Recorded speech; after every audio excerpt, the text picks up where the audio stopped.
à ta place. C'est un engagement ferme. On a vu des fois des gens se porter caution pour un ami. Finalement, on n'est plus amis, on veut déchirer la caution. C'est mort, elle reste en place. On a vu des parents se porter caution pour un couple, donc leur fille, mais aussi leur petit gendre. Le couple se sépare, on veut déchirer la caution du gendre, c'est mort. Donc l'acte de caution, il est très engageant. Oui. Donc ça, effectivement, c'est un volet. Un deuxième, je vais peut-être en donner un troisième et un quatrième, mais on va dire les deux principaux. Fais vite parce qu'il y avait d'autres questions qui vont arriver. Très vite, la garantie de loyer impayé. En agence immobilière, c'est une option qu'on propose. Autour de 3% du loyer. En tant que propriétaire particulier, si tu gères toi-même, ta banque, ton assurance peut te la proposer, garantie des loyers impayés, mais il y a certaines conditions que ton locataire doit obtenir, doit avoir. Mais il y en a deux autres aussi, la garantie Visal, qui fonctionne très bien. Très bien, la Visal. Et aussi le cautionnement bancaire. Alors là, j'ai mis quelques réserves par rapport à ça. Ou aussi, on l'a peu en Provence, mais il y a des sociétés qui permettent aux locataires de payer une assurance qui va se porter garant pour lui. Il y a Garante Me, il y a certaines sociétés. On ne l'a jamais eu sur nos 200 lots dans nos agences, mais ça existe. Alors, qu'est-ce qu'on nous dit ?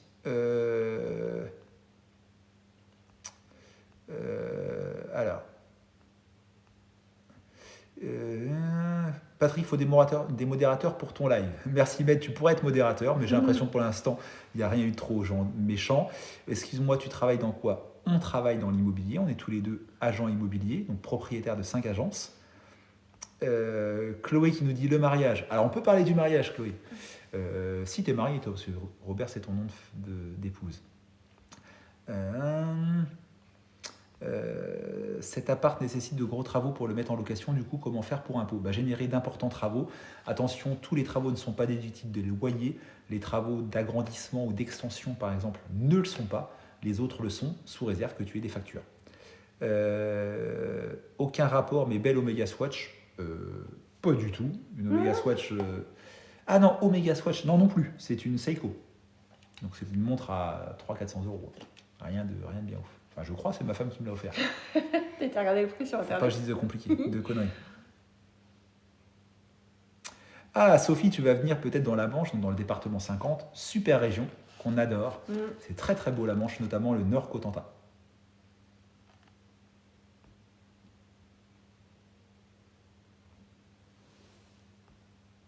Et on se disait qu'on finirait bien le live avec 10 000 likes. Ah, merci, 10 000 likes, on les a. C'est cool. Merci à tous. Bon, là, il va encore continuer quelques minutes. Oui. On a encore un peu d'énergie, merci. Donc, objectif maintenant, 100 000.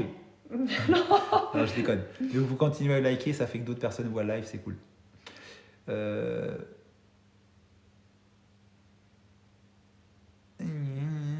Pour toi, le must de rentabilité nette, c'est combien ? 100 000 €, crédit de 100 000 revenus nets. Ce qui est parfait pour 100 000 € de prix d'achat. Un loyer déjà de 800 € par mois, c'est bien. Ça va rapporter 9 600 € par an. Donc on va être sur 9,6% de rentabilité. Si c'est une maison, il n'y a quasiment aucune charge, donc c'est quasiment de la rentabilité nette. Donc à partir de 800 € par mois, ça commence à être correct pour 100 000 € investis. Ça commence, je dis bien. Si tu es en grande ville, c'est déjà bien. Si tu es en campagne, tu peux trouver bien mieux. Tiens, une question intéressante. Bonjour, la copine de mon locataire s'installe avec lui. Nécessité ou obligation de l'ajouter dans le bail ? Ah, ça c'est une bonne question. Non, aucune obligation. Le locataire vit avec qui il veut. Après, c'est plutôt lui, mais ça le regarde par rapport aux APL, par exemple. Il peut y avoir la notion d'APL, il peut y avoir la notion, c'est bête à dire, mais de décès. Tu dis que si l'autre personne est sur le bail, elle va avoir une protection. Mais bon, il n'y a pas de réelle obligation ou de nécessité.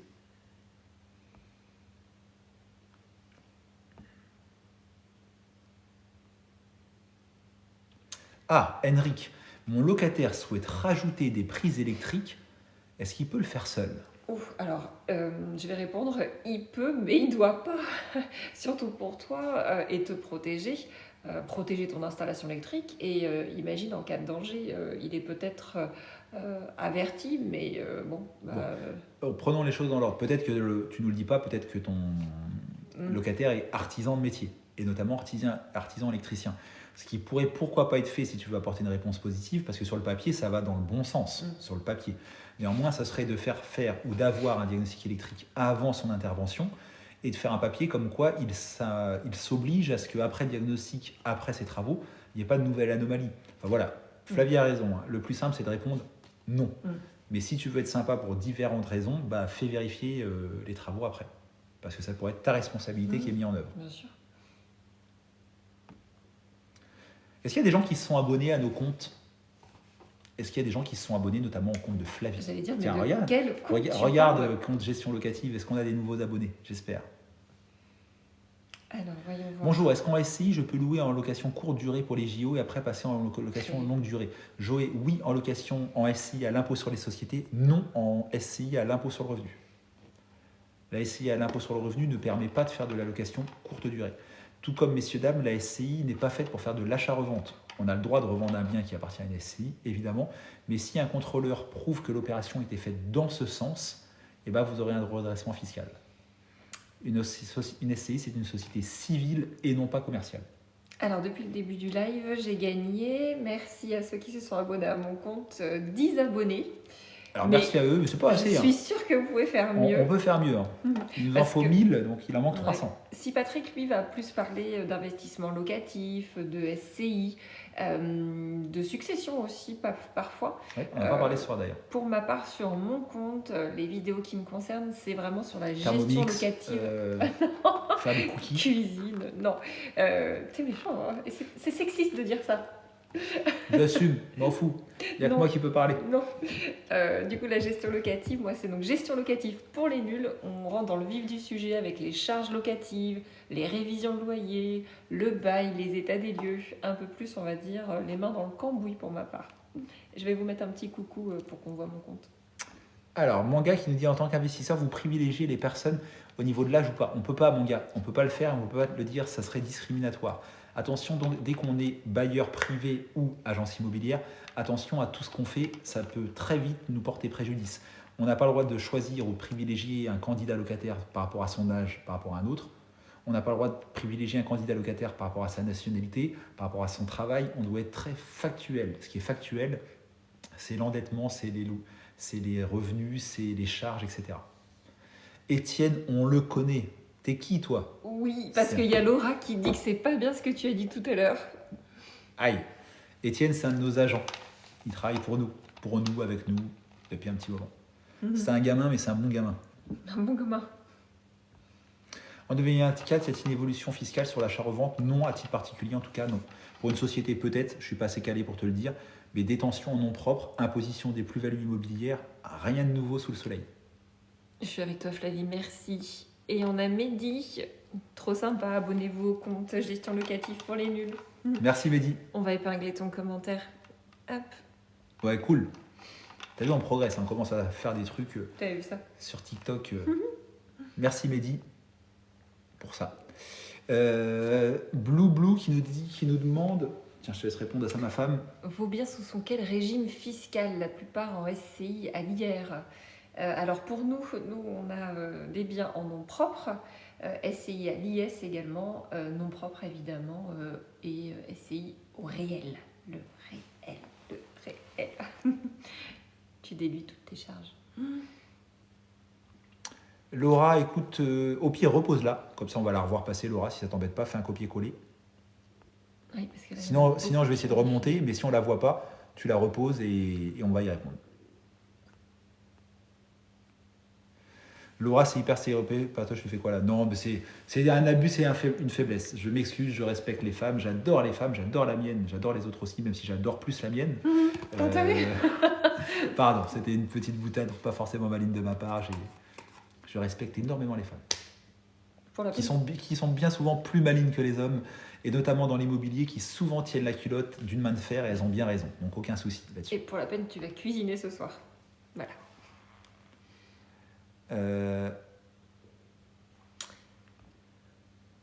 Quelques questions. Oui, Maxime, c'est tout à fait possible. Sur une SCI à l'IS, on a le droit de se rémunérer. Alors, on ne peut pas se rémunérer par des frais kilométriques, mais on peut se dédommager. Donc, est-ce que c'est un bon moyen ? Oui, Et non, parce que dans les faits, en théorie, c'est censé juste te rembourser tes frais. Les frais kilométriques, ça paraît beaucoup, mais c'est parce que ça rembourse l'essence, mais aussi l'usure, mais aussi l'entretien et la dépréciation d'un véhicule.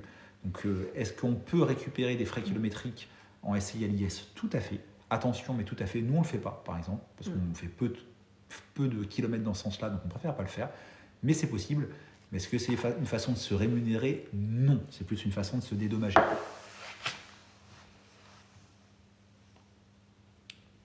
Quand un local commercial.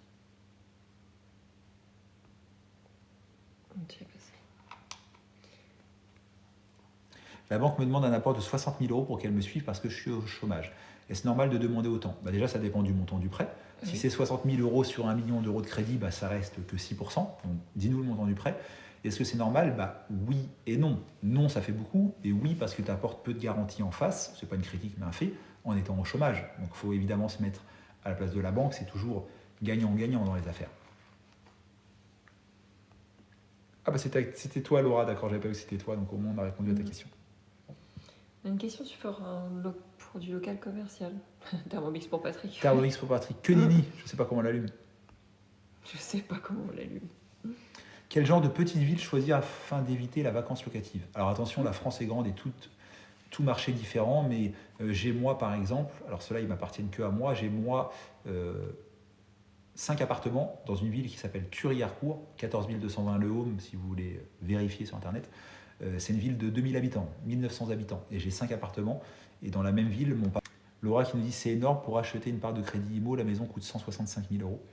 Oui, c'est énorme, ça fait 30%, mais en 2024 et en étant au chômage, ça ne me choque pas plus que ça. Ma réponse ne te convient peut-être pas et je l'entends, mais en 2024, au moment où les banques n'ont jamais demandé autant d'apports qu'à aujourd'hui, et en n'ayant quasiment aucune garantie à apporter en face à la banque, parce que tu es au chômage, le fait que la banque te demande 30% d'apport, en vrai, ça ne me choque pas. Je ne dis pas que c'est agréable, je ne dis pas que c'est facile, mais ça ne me choque pas. Est-ce qu'il y a des frais pour apporter un bien dans une SCI déjà existante? Oui, parce que tu as un transfert de propriété. Donc soit une vente, et dans ces cas-là, il y a une droit de mutation, soit un apport en capital, et dans ces cas-là, il y a des frais. Dans tous les cas, il y a des frais. Pour apporter un bien dans une SCI déjà existante. Dans tous les cas, il y a des frais. Soit on se le revend à soi-même, et dans ces cas-là, la SCI paye les droits de mutation et le propriétaire paye de l'imposition sur les plus-values immobilières, mais dans tous les cas, il y a des frais. Continuez à mettre quelques petits likes pour les dernières minutes de ce live. Continuez à poser une ou deux dernières questions. Si on crée la SCI, non, il n'y a pas de frais. Si on crée la SCI est créée avant l'achat, donc on paye les droits de mutation, les frais de notaire, mais une seule fois, les mêmes, un particulier ou une SCI, une société à l'achat paye les mêmes droits de mutation, les mêmes frais dits de notaire. Donc il vaut mieux créer la SCI avant. Ça, il n'y a pas de débat. Allez, s'il y a une ou deux dernières questions, sinon on arrive sur la fin. C'était un bon live déjà, on a fait 1h30. Ah, Steven, local de l'étape. Bonsoir, vous pensez quoi du métier de marchand de biens? Peut-être pas facile à se lancer en ce moment, 2024, avec le coût des matériaux.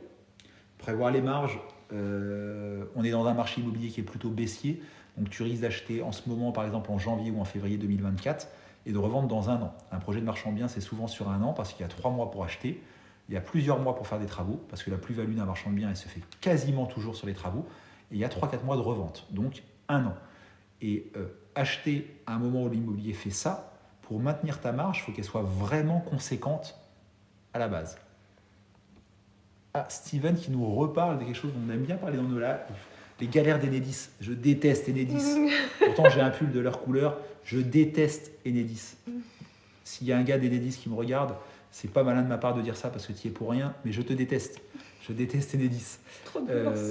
J'ai eu trop de galères avec Enedis. La dernière en date, elle n'est pas handicapante pour nous, mais c'est un fait. On doit, pour faire l'isolation par l'extérieur d'un de nos immeubles à falaise, on a obtenu étonnamment l'autorisation d'urbanisme, l'ADP, très vite. On a signé le devis et là, on attend depuis 6 mois la mise en sécurité de l'arrivée électrique de notre immeuble. Et ça, c'est Enedis qui peut le faire, mise en sécurité de chantier. Ça fait 6 mois qu'on l'attende. Et là, maintenant, ils nous répondent, vous vous rendez compte, il y a eu la tempête il y a 1 mois et demi, là, celle qui a touché toute la France, là. C'était pas Cynthia, bref. Géraldine. Ils nous disent, vous vous rendez compte avec la tempête, bande de connards, on avait fait la demande 4 mois avant la tempête. Oui. Donc c'est pas la tempête qui a posé problème, même si la tempête n'a pas dû faire du bien. La tempête Ciaran, merci. Merci, passe partout. C'était ça. Donc non, Enedis, je vous aime pas. Maxime qui nous dit, c'est quand le prochain live? Je suis arrivé à la fin. Bah déjà, abonne-toi aux 2 comptes, Flavie et Patrick. Et pour le prochain live, on n'en sait rien. Oui, on n'a pas vraiment de date déterminée. C'est un peu au gré du vent. C'est au feeling, on s'impose rien. Les lives TikTok, c'est de notre temps gratuit. Tu vois, ce soir, alors, on n'a pas notre petite fille. Donc on est très content de passer 1h30 avec vous, mais on n'y gagne strictement rien. Donc bah, on ne s'impose rien. On ne va pas commencer à s'imposer de faire des lives. Donc dans les faits, on en fait en moyenne un par semaine. Des fois, c'est 2 dans la même semaine. Des fois, c'est rien pendant 15 jours. Mais dans les faits, on en fait en moyenne 1 par semaine. Donc le meilleur moyen de le savoir, c'est d'être abonné au conseil en niveau de patoche et d'être abonné à gestion locative pour les nuls.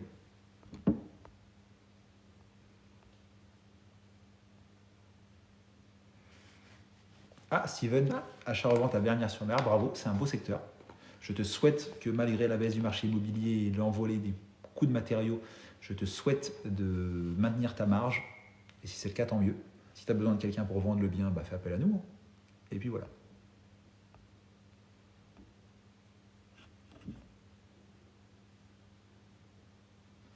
Laura, bah, forcément qu'ils en profitent un petit peu, parce qu'il y a d'autres personnes qui ne demanderaient pas un apport de 30%.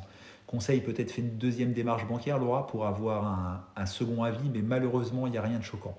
Je répète, pour ceux qui n'avaient pas vu la question de Laura, on impose à Laura, pour un achat à 165 000 euros, un apport de 60 000 euros. Donc c'est conséquent. Par contre, Laura nous précise qu'à l'instant T, elle est au chômage. Et je dis qu'il faut tempérer du coup l'exigence de la banque avec la faiblesse des garanties, notamment professionnelles, qu'apporte Laura à l'instant T. Donc bon courage à toi Laura, tiens-nous au courant dans un prochain live, parce que de mémoire, tu es là à chaque fois, donc ça nous fait plaisir. Magnéto, si j'ai un bien payé, puis-je créer un SCI LIS pour mettre le bien dedans? Attention Magnéto, déjà tu dis j'ai un bien payé. Donc j'ai, ça sous-entend qu'il t'appartient à toi et à toi tout seul. Donc déjà la SCI LIS, tu ne pourras pas la créer tout seul. Donc si tu as un bien qui t'appartient à toi tout seul et que tu le mets dans une SCI que tu crées avec quelqu'un, bah déjà tu vas faire un cadeau à quelqu'un. Donc il faut que ce soit quelqu'un que tu aimes beaucoup.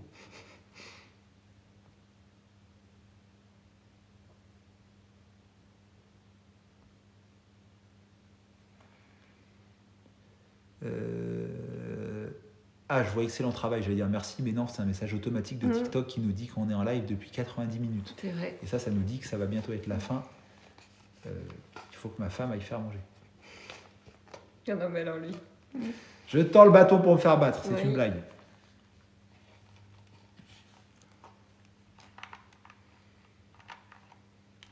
Bonsoir, à quand les emprunts avec peu d'apport? C'est au banquier qu'il faut demander ça. Alors on en fait encore en ce moment, hein. J'en vois passer pour des clients. Par contre, qui dit peu, on peut avoir peu d'apport si on a de l'épargne. Le problème, c'est qu'on n'a ni apport à mettre dans le projet, ni épargne de côté pour assurer la banque. On nous parle d'un appartement étudiant, 60 000 euros à Saint-Étienne, le mettre en location, avec une option en différé et rester en location. Alors, le prix à Saint-Étienne, j'en ai aucune idée, donc je ne vais pas te donner là-dessus. La bonne astuce que je vois dans ton truc, c'est de penser à faire du différé. Moi, j'adore le différé qui est possible dès qu'on fait un emprunt avec des travaux. Alors moi, j'ai jamais eu de différé de plus de 12 mois. Je vois souvent du 24 mois, du 36 mois, soi-disant, en crédit agricole. Bon, au bout d'un moment, il faut commencer à quand même rembourser son capital. Mais le différé de 12 mois, c'est parfait. Ça permet de reconstituer la trésorerie dont tu t'es démuni pour ton apport. Moi, sur mes derniers achats immobiliers, la banque m'a demandé de l'apport, 10-15 000 euros. Donc, je me suis démuni de cette somme que l'on a reconstituée grâce à l'année de différé qu'on négocie sur nos emprunts immobiliers. Tiens, une question intéressante sur les successions. On n'avait pas encore eu le sujet. Comment et quand transmettre mon bien à ma fille de 15 ans? Le plus tôt possible, en dessous de 50 ans, commencer à faire des donations, c'est peut-être imprudent et un peu tôt. 50 ans, c'est le bon timing pour bénéficier plusieurs fois de l'abattement de 100 000 euros par enfant, par parent, tous les 15 ans. En fait, tu as un avantage fiscal donné par l'État qui se régénère tous les 15 ans et qui, en fait, n'a servi à rien si tu décèdes avant. Donc, faire une donation à 90 ans ne sert à rien parce qu'il faudrait que tu vives au-delà de 105 ans pour qu'elle ait eu un avantage fiscal. Donc, pourquoi 50 ans est un bon âge? Parce que si tu vis au moins jusqu'à 65 ans, il y a des chances. tu pourras générer une deuxième fois cet avantage fiscal. Et si tu vis à nouveau jusqu'à 80 ans, il y a des chances, c'est en deçà de l'espérance de vie française, tu pourras avoir généré une deuxième fois cet avantage fiscal. Donc voilà.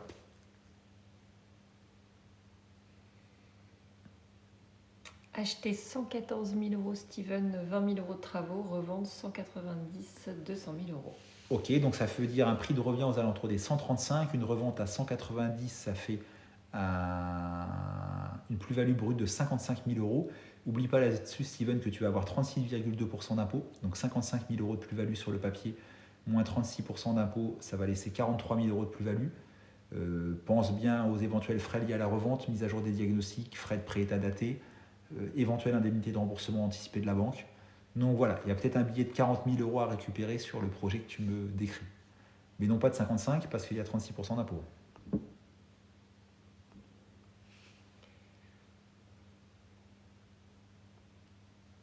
Alors Laura, c'est quoi 11 400 abonnés? C'est toi? C'est moi? Alors si c'est moi, merci de me le faire signaler, c'est très gentil.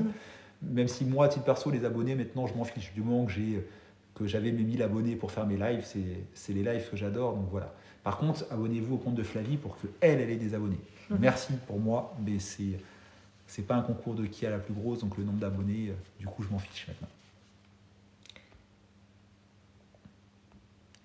Magneto, désolé d'insister, mais si je vends mon bien à la SCI, à l'IS, est-ce que ça peut fonctionner? Est-ce que quoi peut fonctionner? C'est la personne qui nous parlait de ça, mais à savoir, est-ce que tu as un associé avant tout? Parce que oui, comme disait Patrick... Ludivine, frais de pré-état daté, c'est pas devenu gratuit. Ah, ça c'est un super débat. Alors je sais pas s'il y a encore des agents à moi qui sont là. Tout à l'heure, il y a eu Étienne qui est venu nous faire un coucou. C'est un de mes agents et il est super bien formé par moi. Donc je me jette des fleurs. Non, je déconne. Il est super bien formé sur la copro. Et notamment sur la subtilité du pré-état daté qui, non, n'est pas devenu gratuit. Mais il y a un point de débat, il y a un point de droit sur lequel on peut parler. Alors Ludivine, si tu me demandes ça, c'est que soit tu travailles dans l'immobilier, de près ou de loin, ou soit tu as été récemment confronté à l'achat ou à la revente d'un bien. Donc est-ce que le prêt à dater est devenu gratuit? Non, il n'a jamais été, il ne deviendra jamais gratuit. La vraie question que tu me poses peut-être derrière, c'est est-ce que le prêt à dater est réellement obligatoire? Et c'est là où on peut avoir débat. Ah, Magneto, pardon, 11 400 likes dans le live. Merci, c'est gentil. Ah, Chloé qui nous dit oui, le prêt à dater est obligatoire. Alors Chloé, c'est une très bonne agent. Mais ce n'est pas la plus formée à la vente en copropriété. Chloé elle travaille dans une belle région qui est la Suisse normande, en Normandie. Et Chloé, c'est la spécialiste de la vente des jolies maisons, notamment avec une jolie vue. Mais elle vend un peu moins souvent de copro. Mais elle a quand même plutôt raison. Plutôt raison. Et Chloé, prépare-toi, demain on a team meeting à l'agence de Caen, 10h midi, et on va bouffer de la formation tous ensemble. C'est le thème de la réunion, je spoil pour mes agents qui ne sont pas là, c'est formation, montée en compétences pour 2024. Donc on va passer 2h30 à éplucher tout un tas d'actualités juridiques immobilières. Donc 2h30 de pur bonheur demain matin, pour Chloé.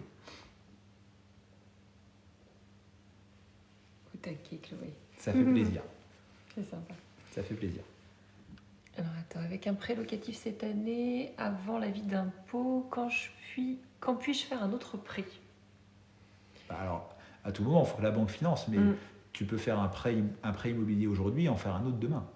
J'ai caricature, mais moi, ça m'est déjà arrivé. Quand on a monté l'agence, j'ai d'un côté acheté des locaux commerciaux à l'agence de Caen et j'ai d'un autre côté acheté 2 appartements à la banque, ensuite en vente, en faisant plus ou moins croire à la banque que c'était du locatif alors que ça allait être du pro. Bon, bref, mais j'ai signé 2 compromis à 15 jours d'écart.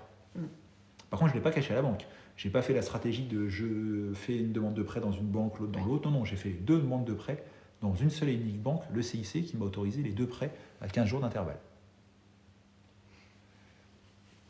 Rodolphe, réduire de la plus-value, vendre les meubles à l'acheteur et les impôts peuvent-ils me le reprocher? Non, si le montant est vraiment réaliste. Donc moi, j'ai tendance à minimiser de plus en plus la ventilation des meubles. Tu vois, je signe un compromis demain, non pas demain, jeudi. Il y a une cuisine aménagée équipée, un meuble de salle de bain, je ventile 1 000 €. À une époque, j'aurais peut-être fait 2 ou 3 000. Je suis de plus en plus prudent sur le montant. Par contre, oui, c'est toujours une astuce qui permet à l'acheteur d'économiser non pas les frais de notaire, mais les droits de mutation, donc une partie de ce qui compose les frais de notaire. Et c'est une astuce qui permet au vendeur, à faible montant, mais oui, de réduire son imposition des plus-values.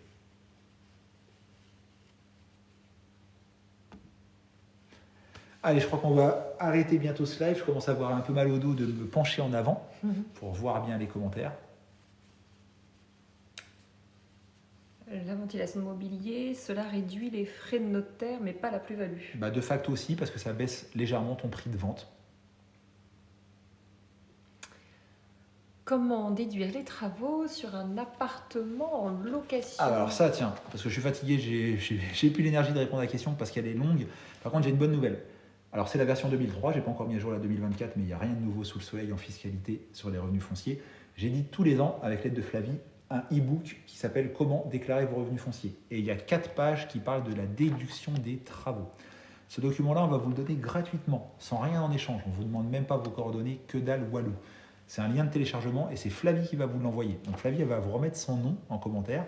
Et toutes les personnes qui vont envoyer un petit message à Flavie en disant je veux le e-book sur les revenus fonciers ou je veux le guide sur les aides pour la rénovation énergétique 2024, bah vous le recevrez demain. Parce que ce soir, on va profiter tous les deux.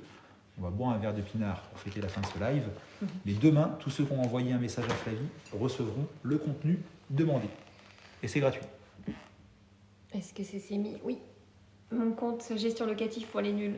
M'écrire pour obtenir les guides. Et donc Maggie t'envoie un petit message privé à Flavie. Il faut que tu sois abonné parce que si tu n'es pas abonné, on ne peut pas t'écrire.